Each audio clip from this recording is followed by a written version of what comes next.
سونے کے قریب آیا تو غلطی سے منہ سے نکل گیا یا صمد، یا صنم کی جگہ نکل گیا. رب کریم نے فرمایا جبریل دوڑ کے جا، جو مانگتا ہے اسے دے دے. حضرت جبریل عرض کرتے ہیں مولا بھول کے تیرا نام لے رہا ہے، بھول کے لے رہا ہے. تو رب کریم نے فرمایا چل نام تو میرا ہی لے رہا ہے نا، میرا لے رہا ہے نا. یا اللہ وہ اللہ کریم نے فرمایا جھوٹے کے سامنے ساری رات کا کھڑا ہے، ساری رات کا پکار رہا ہے، اسے کچھ نہیں ملا تو سچے کا نام لیا ہے. اگر میں بھی کچھ نہ دوں اور بت میں اور مجھ میں فرق کیا رہ جائے گا؟ جا جو مانگتا ہے جھولی بھر کے دے، نام تو لیا ہے نا. او بھائی تو بہانا تو بنانا، آ تو صحیح نا، تو یہاں آ جا، پہنچ جا، آ جا، بس بیٹھ جا، اس کی بارگاہ ناز میں حاضر تو ہو نا. تجھے فرصت ہی نہیں. تو یاروں کے لیے ٹائم نکالتا ہے، بازاروں کے لیے ٹائم نکالتا ہے، گلیوں کے لیے ٹائم نکالتا ہے، چوکوں چوراہوں کے لیے ٹائم نکالتا ہے، ہفتے میں ایک دن ہوٹلنگ کے لیے بھی جاتا ہے. لیکن کبھی چھپ کے 2 نفلوں کی تجھے توفیق نہیں ہوتی. اور میں کئی دفعہ کہہ چکا ہوں جس بندے کو بغیر عبادت کے رزق زیادہ ملنے لگ جائے اس پر آزمائش ہوتی ہے رب کریم کی. اللہ فرماتا ہے اس کو پیسے دو، اسے آنے نہ دینا، اس کو چل پیسے دوڑ جا. لوگ سمجھتے ہیں میں بڑا ذہین ہوں، عقل مند ہوں، دیکھو میں اپنی ہوشیاری سے چلاکی سے آگے نکل گیا. تو آزمائش ہے، یہ تو آزمائش ہے رب کریم کی طرف سے، یہ تو اس کی خفیہ تدبیر ہے. میرے بھائی اس کی بارگاہ ناز تک جو آ گیا، آنا تو ہماری ذمہ داری ہے کہ نہیں؟ پھر اس کی رحمت آگے بڑھ کے استقبال کر لیتی ہے، پھر اللہ کا فضل اس کو تھام لیتا ہے اس بندے کو. اور خدا کی رحمت کتنی زیادہ ہے. میرے حبیب کریم سید عالم صلی اللہ علیہ وسلم نے فرمایا اللہ نے اپنی رحمت کے 100 حصے کیے. حضور فرماتے ہیں ایک حصہ اللہ نے دنیا میں نازل کیا ہے. کتنا؟ ایک حصہ. فرمایا یہ جو ماں بیٹے سے پیار کرتی ہے، باپ بیٹے کے لیے مزدوری کرتا ہے، یہ جو بہن بھائی کے لیے روتی ہے، یہ جو بیوی شوہر کے لیے دعا مانگتی ہے، یہ جو بچے ماں باپ سے پیار کرتے ہیں، فرمایا یہ اس ایک رحمت کا نتیجہ ہے، ایک رحمت کا نتیجہ. تو صحابہ کہنے لگے یا رسول اللہ وہ 99 کدھر ہیں؟ نبی پاک نے فرمایا رب کریم نے سنبھالی ہوئی ہے، قیامت کے دن تمہیں عطا فرمائے گا. ابھی تو ایک نازل کی ہے. ابھی اللہ نے، ایک بزرگ تھے ہمیں تفسیر پڑھایا کرتے تھے، تفسیر کے استاد تھے. میں نے ان سے ایک دن کہا، میں نے کہا حضرت صاحب کچھ باتوں میں نا میں اڑ جاتا ہوں، میں اپنے آپ کو اتنا لائق نہیں سمجھتا، تو کہیں کہیں نا ذہن الجھ جاتا ہے، تو کبھی الجھ جاتا ہوں. ایک سوال کئی دنوں کا ہے، اصول تفسیر کا مسئلہ ہے. تو کچھ چیزیں ایسی ہوتی ہیں بزرگ کہتے ہیں جو کتابوں سے نہیں ملتی، صرف سینوں سے ملتی ہیں. کورس تو فقط لفظ ہی سکھاتے ہیں، یہ آدمی ہے جو آدمی بناتے ہیں. میں نے کہا صاحب یہ سمجھ نہیں آئی کہ یہاں بھی صاحب وہاں بھی صاحب. کہنے لگے جی کس طرح؟ میں نے کہا جی یہاں قبر میں بھی سوالوں کے جواب اور پھر قیامت میں بھی. مجھے کہنے لگے جاؤ امام راضی کی تفسیر اٹھا کے لاؤ. میں تفسیر ان کے سامنے لا کے رکھی تو کہنے لگے یہ سیدنا یوسف علیہ السلام کا واقعہ ذرا دیکھو تفسیر یوسف میں. اس میں ایک عجیب بات لکھی ہے. حضرت یوسف علیہ السلام کے زمانے میں قحط ہو گیا تو جناب یوسف علیہ السلام نے، کیونکہ آپ اللہ کے نبی سے پہلے سے جان گئے قحط ہوگا، تو حضرت یوسف نے گندم پہلے سٹاک کر لی تھی بہت زیادہ. باقی علاقوں میں جب قحط پڑا نا، اب سب لوگوں نے مصر کی طرف رجحان کیا گندم لینے کے لیے. تو حضرت یوسف علیہ السلام نے نا شہر کے دروازے پر بندے کھڑے کر دیے. فرمایا جو بندہ آئے نا اس سے 2 سوال پوچھنا. جو آئیں گے لوگ گندم خریدنے، جو آئے 2 سوال پوچھنا. ایک پوچھنا کہاں سے آیا ہے، اور ایک پوچھنا لے کے کیا آیا ہے. ایک پوچھنا، سمجھ آ رہی ہے بات کی، اور دوسرا پوچھنا کہ لے کے سونا لے کے آیا ہے، چاندی گندم خریدنی ہے تو کیا چیز لے کے آیا ہے، کہ نگد پیسے لایا ہے، یہ پوچھ لینا. جو آئے 2 باتیں پوچھنا. ایک پوچھنا کہاں سے آیا ہے اور دوسرا پوچھنا کیا. ایک روایت میں 3 سوال بھی ہیں، لیکن فرمایا پوچھنا 2 سوال ضرور. انتظار تھا نا بھائیوں کا کنان سے آنے والوں کا. فرمانے لگے سب سے 2 سوال پوچھنا. جب کنان والے آئے نا ان سے صرف اتنا پوچھ لینا کہ وہ کہاں سے آئے ہیں. اگر پوچھے نا کنان سے آئے ہیں تو پھر یہ نہ پوچھنا کیا لے کے آئے ہیں، پھر میں جیب میں خود ٹٹول لوں گا وہ کیا لے کے آئے. باقیوں سے 2 سوال. جب میرے بھائی آئے نا، بھائی بھائیاں دے ویری ہوندے تے بھائی بھائیاں دیاں باواں. جب میرے بھائی آئے تو ان سے یہ نہیں پوچھنا کہ وہ کیا، بس یہ پوچھنا کہ کہاں سے. اتنی بات پوچھنا، باقی میں پوچھ لوں گا. آپ فرمانے لگے رب بھی فرشتوں سے کہتا ہے تم قبر میں نا میرے بندوں سے زیادہ سوال نہ کرنا، بس یہ پوچھ لینا مجھے مانتے ہیں، میرے نبی کو مانتے ہیں. قبر میں تم اتنے سوال پوچھ لینا، باقی لے کے کیا ہے وہ میں خود ہی پوچھ لوں گا. فرشتوں کے سامنے رب کریم اپنے بندے کو بے آبرو کرنا. بس تو یہ بتا دے اللہ رسول کو مانتا ہے کہ نہیں. باقی جو تیرا حساب کتاب ہے نا اللہ فرماتے ہیں میں قیامت میں کر لوں گا, میں پوچھ لوں گا اس کا کیا علاج کرنا ہے, بس تم اتنا بتا دو مجھے مانتے ہو میرے رسول کو, میرے بھائی میرے نبی کریم علیہ السلام فرماتے ہیں جو بندہ توبہ کرنے والا تھا, اللہ کی بارگاہ میں آنے والا تھا, بار بار توبہ کرتا تھا, احساس رہتا تھا, اسے احساس تھا, آیا کرتا تھا, پھر بھی غلطیاں ہو گئی, قیامت کے دن رب کریم اپنے فضل کی چادر اس پہ ڈالے گا, فضل کی چادر ڈالے گا, اور رب کریم اس سے پوچھے گا یہ گناہ کیا تھا, اور نبی پاک فرماتے ہیں اس نے بڑے بھی گناہ کیے, اللہ چھوٹے چھوٹے گناہوں کے بارے میں پوچھے گا, یہ غلطی کی تھی, یہ گناہ, بندہ ڈر رہا ہے, وہ کہہ رہا ہے پتہ نہیں سزا کیا ملے گی, چونکہ دنیا میں بھی ڈرتا رہا یہاں بھی ڈر رہا ہے, شرط یہ ہے کہ احساس والا ہو, آتا رہو, پھر بھی غلطیاں ہو گئی, خیال کرتا تھا, محنت کرتا تھا, نیک ہونے کی جدوجہد کرتا تھا, کوتاہیاں رہ گئی, یہ گناہ کیا تھا یا اللہ بھول گیا تھا, یہ گناہ کیا اللہ مجھ سے غلطی ہو گئی, یہاں بھی کیا تھا یا اللہ غلطی ہو گئی. نبی پاک صلی اللہ علیہ وسلم فرماتے ہیں چھوٹے چھوٹے گناہ اللہ دکھا رہا ہے اور اس سے کہہ رہا ہے یہ کیا تھا, مانتا جا رہا ہے. رب کریم فرماتا ہے پتہ ہے میں تیرے ساتھ کیا کرنے والا ہوں, ٹانگیں کانپ گئی, یا اللہ پتہ نہیں, فرمایا میں تجھے ان گناہوں کے بدلے نیکیاں دینے لگا ہوں, ان گناہوں کے بدلے نیکیاں. نبی پاک فرماتا ہے فٹافٹ ہی بول پڑا, کہنے لگا یا اللہ میں نے تو بڑے بڑے گناہ بھی کیے, اگر تو نے گناہوں کے بدلے نیکیاں دے دیا تو میرے تو بڑے بڑے پاپ بھی ہیں, وہ دوسرے کدھر ہیں؟ تو میرے حبیب کریم علیہ الصلوۃ والسلام فرماتے ہیں رب مسکرائے گا جو رب کی شان کے لائق ہے. اللہ فرمائے گا تیرے دل میں احساس تھا, تو آیا کرتا تھا, تو توبہ کرتا تھا, تو میری بارگاہ ناز میں آتا تھا, پتہ تیرے اوپر چادر کیوں ڈالی ہے؟ یا اللہ نہیں, فرمایا میں تجھے اپنی رحمت کی چادر میں چھپا کے جنت میں داخل کرنا چاہتا ہوں. میرے بھائی تو آ تو صحیح, تو پہنچ تو صحیح, خدا را یہ جو جتنی دنیا داری ہے نا, یہ تو آپ ہر وقت کریں گے تو راضی ہوں گے لوگ, ہر وقت. اور یہ جو ہم نے پلاننگ کی ہوئی ہے نا کہ میں فلانا کام کر کے سیانا ہو جاؤں گا, تو اتنی مہلت نہیں دی اللہ پاک نے. وہ کہتا فوراً آ, اپنی منصوبہ بندی بدلیں, رحمت الہی کی جانب توجہ کریں, اپنا ذہن رب کریم کے بارے میں کرم والا بنائے, اور یہ ارادہ کریں کہ میں اس کی بارگاہ میں آؤں گا تو وہ مجھے عطا کرے گا. اپنے بازو پہ بھروسہ نہ کرے, اپنی عقل پہ بھروسہ نہ کرے, بھروسہ جب بھی کرے خدا کی رحمت پہ کرے, اس کے فضل پہ کرے, اس کے کرم پہ کرے, اور ذہن بنائے کہ اللہ معاف کرنے والا ہے. ہمارے ذمہ یہ ہے کہ ہم اپنے گناہوں کا احساس پیدا کریں, ہماری ذمہ داری یہ ہے کہ ہم توبہ سچی اور کھری کریں, ہماری ڈیوٹی یہ ہے کہ ہم اللہ کی بارگاہ میں صحیح معنوں میں حاضری دیں. ہم توبہ بھی جھوٹی کرتے ہیں, بلکہ اگر میں کہوں کہ مذاق کرتے ہیں. شب برات آنے والی ہے نا, کس دن ہے؟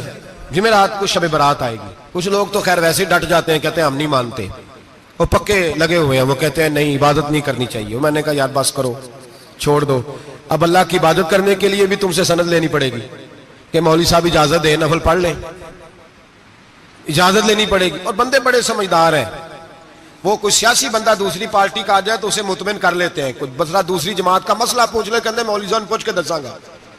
یہ موٹی سی بات ہے. شب رات کو کیا ہوتا ہے؟ عبادت. کیا ہوتا ہے؟ بول کے بتائے. یہی ہوتا ہے نا, تو اس کے لیے سرٹیفکیٹ کی ضرورت ہے جی. والذین یبیتون لربہم سجدا وقیاما, اللہ فرماتے ہیں میرے بندے ساری رات گزار دیتے ہیں یا قیام کرتے ہوئے یا سجدہ کرتے ہوئے. اس کے لیے سرٹیفکیٹ کی ضرورت ہے. بڑی جلدی مسئلہ پوچھنے آ جاتے ہیں لوگ. ہاں, ایک وہ ہے جو مانتے ہی نہیں سرے سے, ایک وہ ہے جو بڑا عجیب مانتے ہیں. وہ کہتے ہیں شب رات ہے, چھوٹا گوشت ہی نہیں مل رہا دکان سے. بھئی شب رات گوشت کھانے کا دن ہے, حلوہ کھانے کا دن ہے شب برات, موج کرنے کا دہاڑا آ گیا شب برات. شب رات آئی ہے, پہلے کلو گوشت آتا تھا, 2 کلو لے لو. یہ کون سا طریقہ ہے شب برات منانے کا؟ اور پھر شب برات منائی جائے گی. معراج شریف سے پٹاخے چل رہے ہیں روز شام کو, چلتے ہیں نا؟ نہیں, میں کہ مینوں غلطی لگ دی, تسی بولے نہیں نا. چلتے ہیں پٹاخے. کون بیچتا ہے پٹاخے؟ ہندو, سکھ, یہودی. چلاتا کون ہے؟ کس نے کہا ہے چلانے کو؟ اس میں کوئی کسی فرقے کا بھی اختلاف نہیں ہوتا. ڈرنا چاہیے اللہ پاک سے. اللہ جہنم کی آگ ٹھنڈی کرتا ہے, ہم جلاتے ہیں شب رات کو. رب فرماتا ہے ٹھنڈی ہوگی, ہم جلا رہے ہیں. بچے پٹاخوں کے پیسے پڑوسی سے لے کے آتے ہیں کہ ہم سے لیتے ہیں؟ ہم منع کیوں نہیں کرتے؟ جوتے نہ پالش کرنے پہ تو تھپڑ لگتے ہیں, تو پٹاخے والے بچے کو نہیں پوچھا جا سکتا؟ باپ کی ذمہ داری ہے.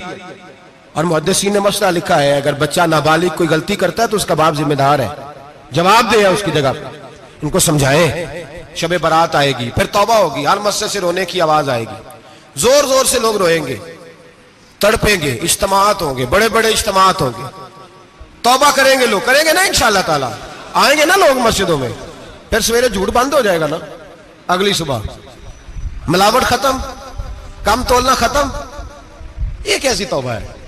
وہ دکاندار جو شبرات والے دن غلط سوجی فروخت کر رہا ہے, ملاوٹ والی چینی بیچ رہا ہے, تاکہ دوائیوں میں دھوکہ دیتے ہیں لوگ, دوائیوں میں دھوکہ دیتے ہیں.